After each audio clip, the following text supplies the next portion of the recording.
Alors on va rester dans cette notion d'augmentation du réel par du multimédia. On a un petit peu évoqué le sujet il y a quelques secondes. Après les livres augmentés, on va aller sur des territoires augmentés et surtout sonores, avec Pierre-Yves Cavela et Armel Ménez. Voilà, comment sentir un territoire par son identité sonore. Et ce sera le dernier projet pour ce soir.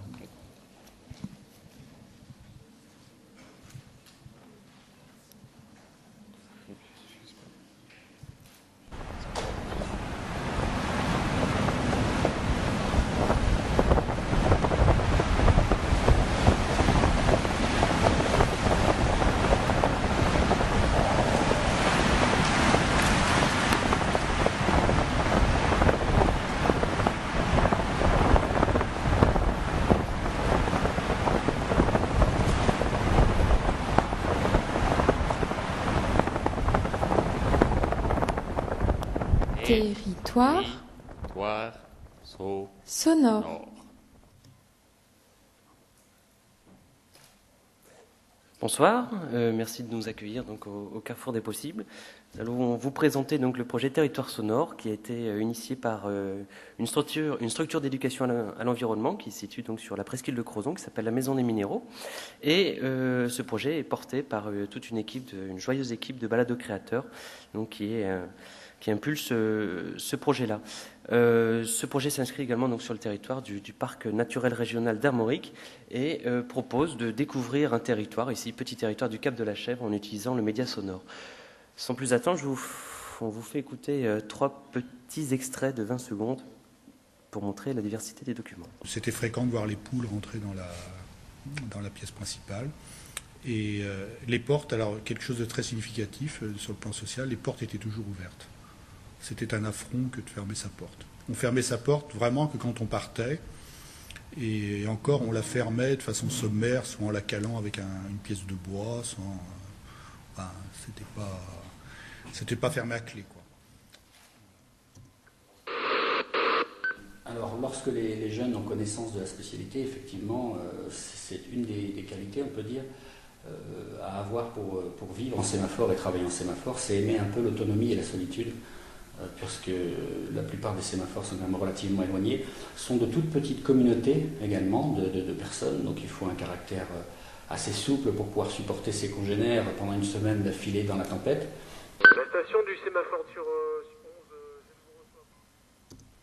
Et à partir de ces lichens, il pourra y avoir de vrais végétaux qui vont se réinstaller. Mais les premiers à arriver, c'est les lichens, donc champignons plus algues. Donc on en a déduit que la première forme de vie qui est apparue sur Terre, c'était probablement le lichen. Donc différents documents sonores qu'on a appelés des friandises sonores pour leur goût édulcoré. C'est une approche légère, sans dire que le contenu est léger lui-même, c'est pas le cas, c'est l'approche qui est légère. Une approche également multithématique puisqu'on touche à toutes les différentes facettes du territoire, que ce soit le patrimoine culturel, le patrimoine humain, le patrimoine humain et naturel. Pardon. Donc on peut autant avoir des documents sur la faune, la flore, la géologie et également sur l'histoire des fortifications par exemple. Ce sont des formats relativement courts de 1 à 7 minutes et une particularité donc originale, c'est que ces documents ont été faits avec et par les habitants de ce même territoire-là. Ces documents sont disponibles de différentes manières. On peut à la fois les écouter lors de balades sonores sur des sentiers qui sont équipés, balisés, de manière à ce que les personnes se repèrent et repèrent les endroits où écouter ces documents sonores réalisés. C'est des balades relativement courtes, de 2 heures, 2 heures et demie, donc à faible kilométrage, 5 km tout au plus. Également un module autonome qu'on appelle les tentacules sonores qui permet cette fois-ci d'aller à la rencontre du public sur une plage par exemple, également dans un sous-bois à l'endroit, sur le sentier côtier également pourquoi pas. Et c'est également un outil qui permet aux personnes à mobilité réduite entre autres de pouvoir profiter de ces friandises et de les écouter dans de bonnes conditions. Et troisième possibilité, pour écouter ces documents sonores, il y a la possibilité donc d'aller sur Internet, sur différents sites Internet et de podcaster, enregistrer ces documents sonores. Et également, à l'avenir, sûrement un tout petit jukebox qui permettra donc d'écouter tous ces documents sonores et de faire ces petites playlists. Alors je cède la parole à Pierre-Yves. Bonsoir. Donc, Territoire sonore est un projet collaboratif qui engage une quinzaine de personnes, c'est le noyau dur, une quinzaine de personnes bénévoles qu'on a effectivement appelées balado-créateurs. Des bénévoles qui initialement n'étaient pas forcément familiarisés avec la création sonore, donc il a fallu apprendre ensemble, se débrouiller pour emmagasiner tout le savoir nécessaire pour interviewer, donc construire une interview, trouver un angle journalistique, savoir manipuler un enregistreur, un micro, ça paraît tout bête, mais bon, quand on est en face de la personne, il faut un petit peu d'assurance, il ne faut pas se planter sur certaines choses. Bien évidemment, savoir monter, avec donc logiciel libre, Audacity, ça apprendre à monter, finaliser le document, l'encoder pour le mettre sur le web, etc., etc.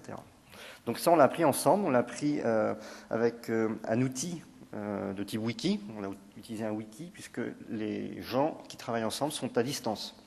Donc on a capitalisé l'information sur ce wiki pour notre usage et pour l'usage général, puisque ces informations sont formalisées sous forme de guides sous licence libre. Donc c'est pour nous, c'est pour tout le monde. Un autre aspect important du projet, c'est que le fait est collaboratif, c'est le fait que les sons sont sous licence Creative Commons. Donc, un autre projet, notre structure peut, dans le cadre de la licence, se réapproprier les sons. Et c'est d'ailleurs ce que fait le projet Wikibrest, où il y a déjà une Wikibalade disponible sur le site. Donc voilà pour le projet. J'ai l'impression d'avoir oublié quelque chose, mais pas forcément. Je vous remercie. Merci.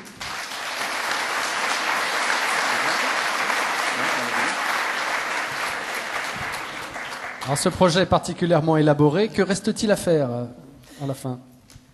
Il reste encore beaucoup de choses. C'est pourquoi nous cherchons encore des collaborateurs et bien entendu des facilités financières. On recherche de nouveaux partenaires financiers et tant qu'avoir testé un peu ce concept-là, on peut également le propager sur d'autres territoires.